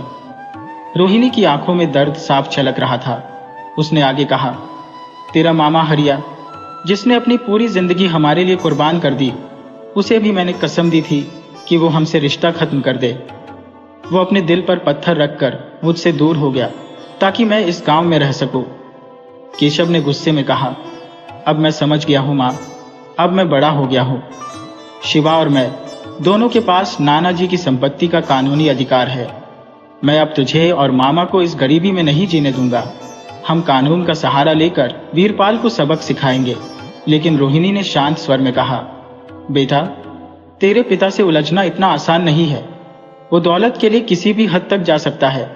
हमें अब और कोई समस्या नहीं चाहिए। जब शिवा की शादी हो जाएगी तो हम फिर से अपनी सुकून भरी जिंदगी में लौट जाएंगे। तभी हरिया और गंगा बाहर आए और बोले, शिवा कहाँ है? हरिया को देखते ही शिवा दौड़कर उन्हें गले लगा लिया। गंगा भी दूर खड़ी मुस्कुरा रही थी। उसकी आंखों से खुशी के आंसू बह रहे थे। शिवा ने अपनी मां को पास बुलाते हुए कहा, मां, इधर आओ। गंगा आंखों में आंसू ली बोली, शिवा, मेरे बेटे, मुझे माफ कर दे। मैंने तुझे बहुत दुख पहुंचाया है। शिवा उसकी आंखों से आंसू पोंछते हुए बोला, अरे मां, अब ये आंसू मत बहाओ। किस्मत ने हमें यहाँ लाकर खड़ा कर दिया है, तो अब इसमें नाराज होने से क्या होगा। चलो, बहुत हो गया ये ड्रामा। अब कुंता आने वाली है। इतने में चौधरी ने कहा, सब तैयारी कर लो, मंडप सज चुका है, पंडित भी आ चुके हैं। कुछ ही देर में कुंता सज धज कर दुल्हन बन आएगी। इसी दौरान हरिया शिवा को मंडप तक ले आया। जब कुंता ने शिवा को देखा तो उसके चेहरे पर एक विजयी मुस्कान फैल गई। रामदत्त जो पास खड़ा था कहने लगा, देखा मेरी रानी बिटिया, तेरे बापू ने जो वादा किया था वो पूरा कर दिया। अगर तू मेरी जान भी मांगती तो वो भी दे देता। कुंता दौड़कर अपने पिता के गले लग गई और बोली, मेरे बापू जैसा कोई नहीं। मेरे बापू को तकलीफ देने की हिम्मत कोई नहीं कर सकता। रामदत्त हंसते हुए बोला, चलो चलो, अब बातें बाद में, पहले शादी का मुहूर्त निकला जा रहा है। पंडित जी ने रस्में शुरू कर दी। एक एक करके हर रस्म पूरी हो रही थी, लेकिन शिवा के मन में जैसे उसके सारे सपने बिखरते जा रहे थे। उसकी आंखों से बहते आंसू उस दर्द की निशानी थी जिसे वो किसी के सामने जाहिर नहीं कर सकता था। तभी वीरपाल अपने आदमियों के साथ मंडप में घुस आया और गरजते हुए बोला, रुको, ये शादी नहीं हो सकती। जानकी देवी ने घबराकर पूछा, क्यों भैया, ये शादी क्यों नहीं हो सकती? और तुम होते कौन हो इसे रोकने वाले? वीरपाल अपने आदमियों को इशारा करते हुए बोला, पकड़ लो इन्हें। पहले तुम लोगों ने हमें इस धोखे में रखा कि कुंती की शादी दुष्यंत से होगी, और अब ये फटीचर शिवा के साथ उसकी शादी कर रहे हो। मैं ऐसा कभी नहीं होने दूंगा। कुंती की शादी तो दुष्यंत से ही होगी। रामदत्त गुस्से से तमतमाते हुए बोला, तेरी इतनी हिम्मत वीरपाल? उसने वीरपाल को धक्का दिया और वीरपाल के आदमी रामदत्त को मारने लगे। कुंता बीच में आकर चीखते हुए बोली, काका, छोड़ दो बापू को। वीरपाल हंसते हुए बोला, अच्छा, छोड़ दिया बापू को, लेकिन मेरी शर्तों पर। अब कुंती की शादी दुष्यंत से ही होगी, वरना इन दोनों की जान ले लूंगा। वीरपाल ने रामदत्त के सिर पर बंदूक तान दी। ये सुनते ही कुंती ने हार मानते हुए कहा, ठीक है काका, मैं आपकी बात मानने के लिए तैयार हूं, बस मेरे बापू को कुछ मत करो। वीरपाल की आंखों में एक शाते चमक आई। उसने कहा, यही तो बात है। अब जा रामदत्ता, अपने हाथों से अपने दामाद को तैयार कर। तूने दुष्यंत की खुशी छीनने की कोशिश की थी, अब तू खुद उसे शादी के लिए तैयार करेगा। रामदत्त तो इसी मौके का इंतजार कर रहा था। वो दुष्यंत को ले गया जहां बाकी सारे लोग बंधक बने हुए थे। दुष्यंत हंसते हुए बोला, अरे वाह ससुर जी, आप तो बड़ी दूर की सोच रहे हो। सबको बंधक बनाकर रखा है और अब मुझसे कह रहे हो तैयार हो जाओ। रामदत्ता मजाकिया लहजे में बोला, हाँ बेटा, अब मेरे खेल का नया मोड़ देखो। उसने इशारा किया और रंजन और मदन ने तुरंत दुष्यंत को भी बंदी बना लिया। दुष्यंत चिल्लाते हुए बोला, मुझे छोड़ दो, मैं तो आपका होने वाला दामाद हूं, वरना मेरे बापू का गुस्सा नहीं देखा है तुमने। रामदत्त ठहाका लगाते हुए बोला, मैं तुम्हारे बापू को भी जानता हूं और तुम्हें भी। अब देखो, तुम्हारी कुंती की शादी न शिवा से होगी न दुष्यंत से, बल्कि वीरपाल के बड़े बेटे के शव से होगी। ये सुनते ही सब सन्न रह गए। दुष्यंत ने आश्चर्यचकित होते हुए कहा, यह झूठ है, मेरा कोई बड़ा भाई नहीं है। तभी रोहिणी, जो सब देख रही थी, सामने आई और बोली, नहीं, ये सच है। दुष्यंत, तुम्हारे पिता की पहली संतान यही है और यह उनकी पहली पत्नी रोहिणी भाभी। केशव गुस्से में तिलमिलाते हुए बोला, मैं ये शादी हरगिज नहीं होने दूंगा। तेरी बेटी के साथ तो बिल्कुल नहीं। उसने मेरी बहन पारो को जलाया था और अब मैं तुझे और तेरे परिवार को कभी माफ नहीं कर सकता। केशव ने रिवॉल्वर निकाला और रोहिणी की कनपटी पर रख दिया, लेकिन रामदत्त की चाल अब भी पूरी तरह से खुलनी बाकी थी। नेपाल जैसा चालाक इंसान जब फंस गया तो इन नादान बच्चों की क्या औकात रह जाएगी। रामदत्त कहने लगा, देखो ये सब अपनी माँ के सिर पर बंदूक की नोक देखकर दूल्हे के कपड़े पहनने के लिए तैयार हो गया है। उसके चेहरे को अच्छी तरह से एक सुंदर शहरी ने ढक दिया था। शादी की रस्में धूमधाम से प्रारंभ हो गईं। रामदत्त जानकी और कुंता के सामने दुखी होने का नाटक कर रहा था। अंततः शादी संपन्न हो गई। कुंती ने जानकी को गले लगाते हुए रोने लगी। चलो बच्चों, बड़े लोगों का आशीर्वाद लो, कहते हुए वीरपाल ने केशव को दुष्यंत समझकर गले लगा लिया, लेकिन कि सबने उसे पीछे धकेल दिया और अपने चेहरे से सेहरा हटा दिया। वीरपाल 2 कदम पीछे हटकर बोला, यह सब क्या है? तुमने मुझे धोखा दिया चौधरी। हमारे बीच यह तय नहीं हुआ था। तुमने कहा था कि शादी दुष्यंत से होगी, बस तुम्हें शादी रोकने का नाटक करना है। जानकी और कुंता ये सुनकर स्तब्ध रह गईं। रामदत्त ने उन्हें किस लालच में इतना बड़ा धोखा दिया? कुंती ने आंसू बहाते हुए पूछा, बापू आपने ऐसा क्यों किया? रामदत्त ने चुप्पी साधते हुए कहा, चुप हो जा बेटी, ये कैसे कह रही है? दौलत के पीछे भागने वाला इंसान खड़ा है। तेरे बापू ने यह कहा है, क्या तुम मेरी आंखों में आंसू देख पाती हो? जानकी देवी ने कुंती को समझाने की कोशिश की। कुंती, ये सब तेरी किस्मत है, उसने कहा, और चौधरी ने अपने आदमियों से कहा, सभी को बाहर ले जाओ। जब रोहिणी ने देखा तो उसे समझ में आया कि रामदत्त को सब कुछ पता चल गया है। केशव और शिवा असली वारिस है, इसलिए उसने उन्हें लालच देकर बेवकूफ बना दिया। तुम लोग यहां से जा सकते हो, पर जाने से पहले सेवकों या पेपर पर दस्तखत करने होंगे और अपना हिस्सा मेरी बेटी के नाम करना होगा, चौधरी ने आदेश दिया। कुंती ने विरोध करते हुए कहा, बस करो बापू, और कितना गिरोगे? मेरी गलती थी जो मैं इन दोनों के बीच में आई। यह नहीं हो सकता। चौधरी हरियाणा ने उसे यह भी समझा दिया कि पिताजी की जायदाद के वारिस के शव और सीमा है, तो तुमने कुंती की शादी उसके साथ इसलिए जबरदस्ती करवाई क्योंकि केसों के पास नाना से मिली संपत्ति है, लेकिन वीरपाल की पुश्तैनी संपत्ति भी केशव के दादाजी की है और मैं उसका हिस्सा तय कर चुका था, चौधरी ने कहा। रही बात सेवा की, तो गंगा के माता पिता के पास 2 वक्त की रोटी के भी लाले हैं और शिवा के पास केवल उसके दादाजी की संपत्ति से मिला हिस्सा है। दौलत में कम है। एक बात जो केवल मैं और रोहिणी जानते हैं वो यह है कि हमारे बच्चे संपत्ति का इस्तेमाल तो कर सकते हैं, पर किसी के नाम नहीं कर सकते। अगर उन्होंने इसे बेचना या इसका गलत इस्तेमाल करने की कोशिश की तो सारी संपत्ति अनाथालय वालों के हाथ में चली जाएगी। पिताजी यह जानते थे कि वीरपाल के बच्चों के बड़े होने पर वह जबरदस्ती सारी संपत्ति अपने नाम करवा सकता है, इसलिए उन्होंने ऐसी वसीयत बनाई थी, हमें जाने दो, हम अपने बच्चों के साथ अपनी दुनिया में खुश हैं। ऐसी दौलत किस काम की जो इंसान को इंसान का दुश्मन बना दे। चलो शिवा, वीरपाल ने कहा, तुम जैसे जीते रहे हो अब तक वैसे ही जीना। मैं और मेरा बेटा उस हवेली में कभी नहीं आने वाले और न ही तुमसे कोई हिस्सा लेने वाले हैं। चलो शिव, गंगा, यह दुनिया हमारी नहीं है। रोहिणी ने कहा, भैया मैं भी आपके साथ चलूंगी। और के सब ने कहा, मामा मैं भी। हरि सिंह के साथ सब बाहर निकल आए। अभी उन्होंने कदम ही बढ़ाए थे कि कुंती ने कहा, माँ मैं भी आपके साथ चलूंगी। उसकी आवाज में एक अद्भुत साहस था। मैं समझ गई हूँ, कुंती ने कहा, सच्चा सुख रिश्तों में है, दौलत में नहीं। सभी लोग वहां से चले गए। वीरपाल ने दुष्यंत को लेकर लौटना शुरू किया। रामनाथ एक हारे हुए सिपाही की तरह खड़ा रह गया। कुंती ने जाते हुए अपनी मां को गले लगाकर विदाई ली, लेकिन रामदत्त की ओर एक बार भी नहीं देखा। आगे चलकर कुंती और जानकी ने एक नई जिंदगी का आरंभ किया। उन्होंने अपने रिश्तों की महत्ता को समझा और एक दूसरे के साथ मिलकर नई चुनौतियों का सामना करने का निश्चय किया। इस बार उनका संकल्प था कि वे दौलत के पीछे नहीं बल्कि सच्चे रिश्तों के पीछे चलेंगे। कुंता ने अपनी पुरानी जिंदगी को पीछे छोड़ते हुए नए सिरे से सब कुछ शुरू कर दिया था। उसने अपने कर्तव्यों को बखूबी निभाते हुए एक बेहतरीन पत्नी और बहू के रूप में सभी का दिल जीत लिया। उसकी छोटी बहन पारो, जिससे पहले उसने बहुत बुरा बर्ताव किया था, अब उसकी प्यारी बहन बन चुकी थी।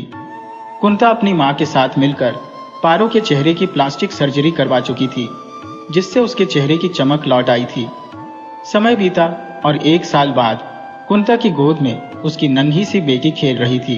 अब तक पारो का चेहरा भी पूरी तरह से पहले जैसा सुंदर हो गया था और वो फिर से शिवा के साथ खुश रहने लगी थी। दोनों का प्रेम पहले जैसा ही खिल उठा था। छत पर बैठी पारो किसी गीत को गुनगुना रही थी। तभी कुंता हंसते हुए उसके पास आई और बोली, बस अब इंतजार की घड़ियां खत्म होने वाली है मेरी प्यारी पारो। पारो ने मुस्कुराते हुए कहा, सच भाभी? क्या सच में अब सब ठीक हो जाएगा? कुंता ने जवाब दिया, हाँ और क्या। तुम्हें याद नहीं, 2 दिन बाद तुम्हारा 18वां जन्मदिन है।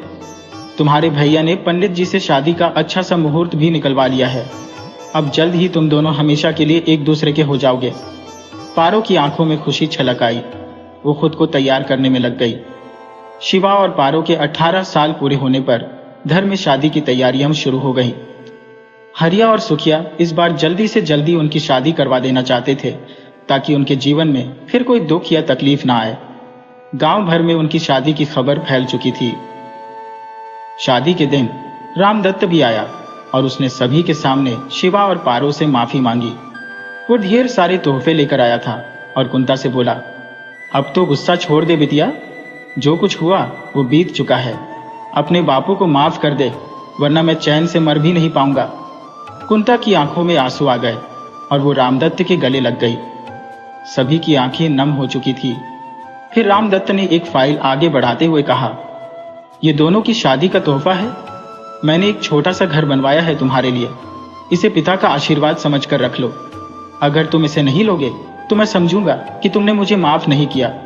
रोहिणी ने पेपर लेते हुए कहा, बेटा ये आशीर्वाद है, इसे स्वीकार करो। शिवा और पारो ने पेपर लिए और रामदत्त का आशीर्वाद लिया।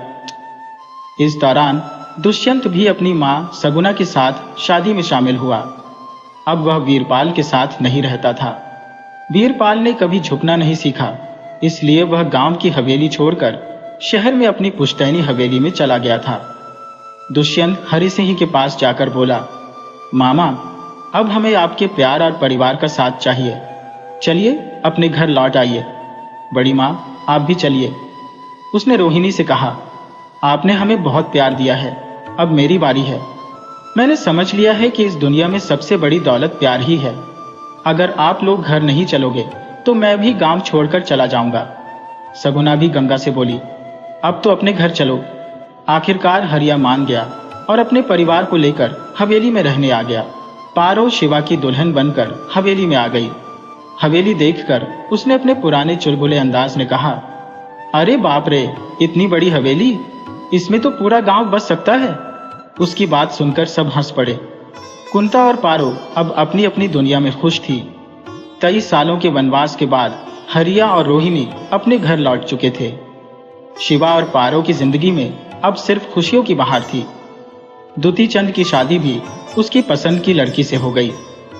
हरिया ने अपने कच्चे मकान को तुड़वाकर एक बड़ा घर बनवा लिया और सुखिया के साथ उसकी दोस्ती अब एक मिसाल बन चुकी थी। बचपन से लेकर बुढ़ापे तक हरिया और सुखिया ने अपनी दोस्ती निभाई और अब दोनों दोस्त एक सच्चे संगी बन चुके थे। अंत में जीवन की परेशानियों से निकलकर खुशियों के द्वार पर पहुंचने की ये कहानी उन सभी के दिलों में एक नई रोशनी जगा गई, जो समय के साथ बदलना और खुद को ढालना जानते थे।